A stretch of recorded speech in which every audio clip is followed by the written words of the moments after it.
I wanted to do something different and actually try to book pro wrestling for a while to try and see how I would make it more interesting. And I will say, while I think writing actual wrestling TV shows is hard, I don't think booking wrestling stories and characters is as difficult as the two companies seems to make it seem like it is. I don't think it's that hard to make things more interesting than they are right now. So I decided, I will try to put my money where my mouth is. Starting with the WWE, I may try AEW as well. I don't know if I will do it this soon, but we'll see how this week goes. So in order to book the WWE, I have to start with WrestleMania, obviously. And I'm recording this before night 2 of WrestleMania. And on night 1 of WrestleMania, for Raw, I wouldn't change anything. I would have booked everything similar to what they did. Now on SmackDown, that will be different, but we'll talk about SmackDown at a later date. But as far as night 2 goes, I would have had...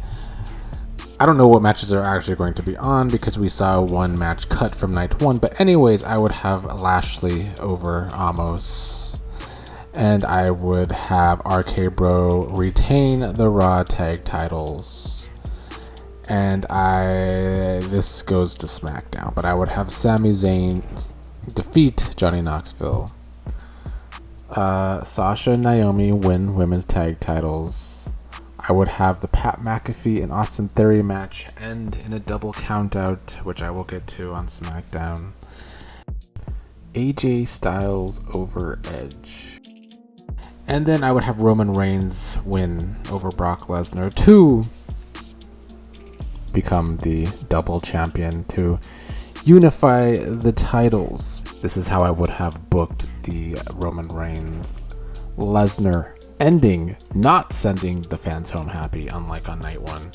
I would have had the Usos interfere heavily against Brock, and then have Heyman be the last one to screw Lesnar, leading to Roman Reigns' Superman punch for a win. So yes, I would have had taken the whole bloodline to defeat Brock Lesnar in the main event of WrestleMania for both titles. So that leads us to WWE Raw, April 4th, 2022, in Dallas, Texas. Still, we're going to kick off the show with the Bloodline.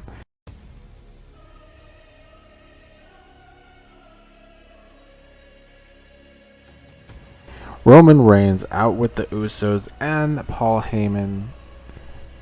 All three wrestlers still have the titles. They plan on having a unification celebration on SmackDown. For now, Roman Reigns just wants the entire WWE universe to acknowledge him as the greatest champion of all time.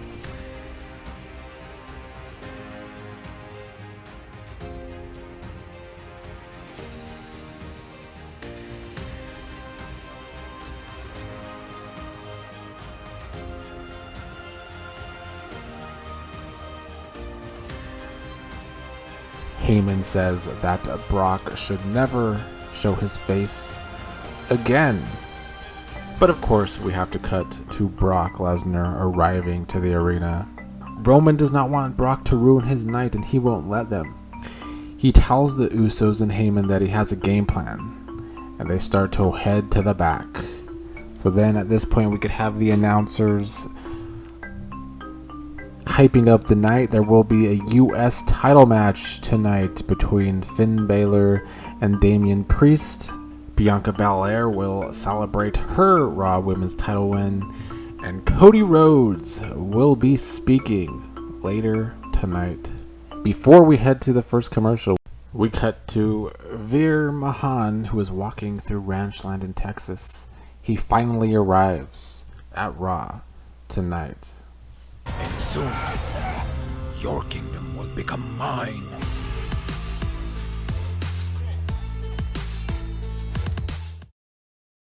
back from commercial, we have Zelina and Carmella in the ring arguing over who lost the women's tag titles at Mania. They're also arguing about who will have the match tonight in singles competition. It will be Zelina Vega. Zelina goes up against a returning Asuka, and Asuka, of course, wins that match. After the loss, Carmella leaves Zelina down in the ring, just walking away to the back. Up next is the Street Profits in the back. Their argument is that RK Bro can't beat them. They beat RK Bro weeks ago, and RK Bro pinned Alpha Academy at WrestleMania to retain the titles. So that is their argument, that RK Bro cannot beat them. That leads to a match between Angelo Dawkins and Matt Riddle. Matt Riddle picking up the win with Orton in his corner. In the back, Brock Lesnar is looking for the Bloodline. He can't find them. Lesnar is pissed, a very upset Brock Lesnar looking for the Bloodline in the back.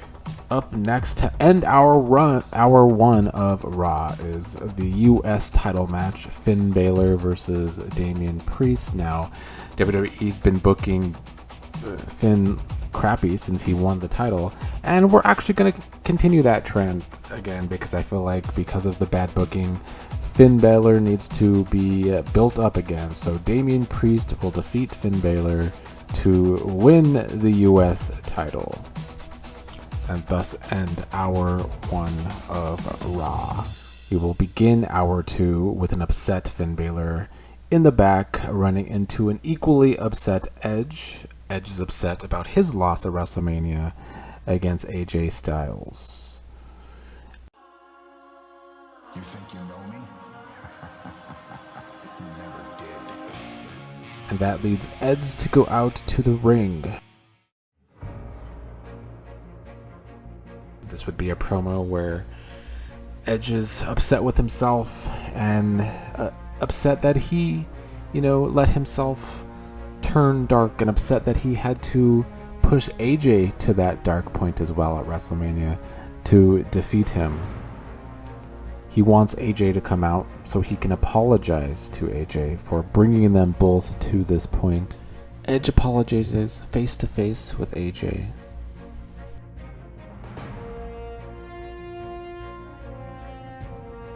He raises AJ's hand, but right when it looks like Edge is going to leave the ring, he hits AJ with a spear instead. Edge would then beat him down again. Edge would then want to give him another concerto like he did weeks ago. But somebody comes from the fans. Who is this guy? Somebody is saving AJ Styles from the concerto, pulls the chair away from Edge, and hits Edge in the back with the chair. The man is familiar. It is Elias. Elias saves AJ mysteriously, which we will follow up on after the next commercial break, because Edge is in the back asking who the hell Elias is. He says if he can't have AJ tonight, he wants that nobody in the ring, so he's challenging Elias to a match later tonight on Raw. Up next is Amos, who says his Mania loss was a fluke, that Lashley got lucky to beat him so quickly.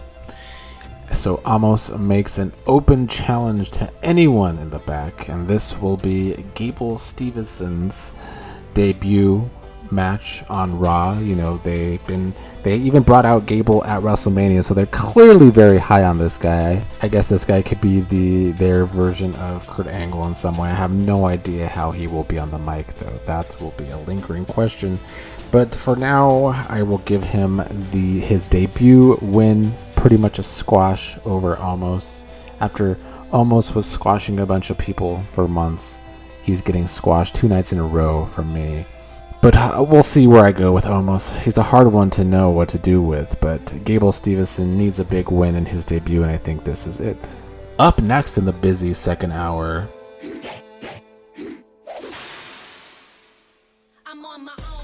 is Bianca Belair out with her Raw title. To celebrate her win, She can explain why she is the greatest and why she is the EST of the WWE. She put her money where her mouth is. She beat Becky at WrestleMania. Won 2 WrestleManias in a row, winning both the SmackDown Women's title at 1 and now the Raw Women's title now. But Becky would have to come out here because Becky thinks she deserves a title rematch. After her great title reign, she still says she is the man. So an upset Becky would head to the ring wanting a fight with Bianca because Becky is desperate to get her title back. As Becky gets to the ring, before they could start brawling, the lights go out. Now when the lights turn back on, Becky's down, Bianca's still up, and Bianca is very confused why Becky is down. Then the lights go out again. This time when the lights turn back on, it is Alexa Bliss standing behind Bianca with a baseball bat. With Alexa Bliss ruining Bianca's celebration night, beating her down with the baseball bat. So, a return for Alexa Bliss here, right into the women's title scene. Still to come tonight, Cody Rhodes will speak. We will also have Elias versus Edge, and the debut of Veer Mahan. In the back, Elias has finally been tracked down for an interview. The interviewer keeps calling him Elias, but he says that is no longer his name, because if you remember, months and months ago, he buried Elias. He is back, but he tells the interviewer to call him Eli. He is now going by Eli. The only other thing he says is something cryptic, that he's had a premonition that the WWE will need him.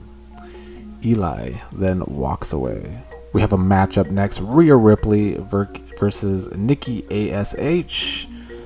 Doudrop would interfere here, causing a DQ win for Rhea.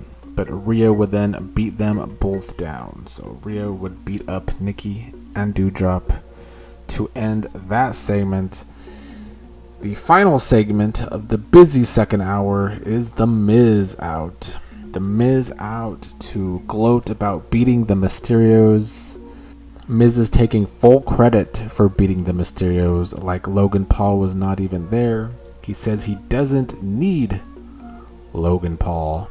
Miz also gloats because Rey Mysterio has an injury after WrestleMania, this being a fake story-wise injury. This sends Dominic out, and they have some words for each other. Miz and Dominic then get into it. Miz gets the upper hand on Dominic, starts to beat him down. Cue Brock Lesnar's music. Lesnar out here. F5 to Miz. Lesnar has cleared Miz from the ring. Lesnar says he is not leaving until Roman Reigns comes out. Raw will not continue. Lesnar is not leaving until Roman Reigns comes out. He takes a chair, sits down in the ring, and that is how we go to commercial. Between the second hour and the start of the third hour, we come back with Lesnar sitting in the ring. Roman comes out with both of his titles, shoves them in Lesnar's face. They go into brawl mode. They brawl their way all into the back, but once they get to the back, the Usos attack Lesnar, so Roman can start to get away. Lesnar, of course, beats down both of the Usos, chases after Roman Reigns in the back. Roman gets in a car to drive away, so Lesnar gets in his vehicle to start to chase him. Then similar to what Lesnar did to Roman weeks ago, as Lesnar's pulling away in his truck, a bigger truck comes crashing into Lesnar's vehicle, flipping it over. Paul Heyman steps out of the truck. When we come back from that commercial, Lesnar is being stretchered out, with Heyman looking on, saying the beast is slayed. This will be the last time we see Lesnar for now. We cut to Owens and Rollins together, commiserating over their WrestleMania losses. and what happened to them at Mania was unfair. Owens says he has a lot to say and goes out to complain. Owens is whining about his loss to Steve Austin, saying it was unfair.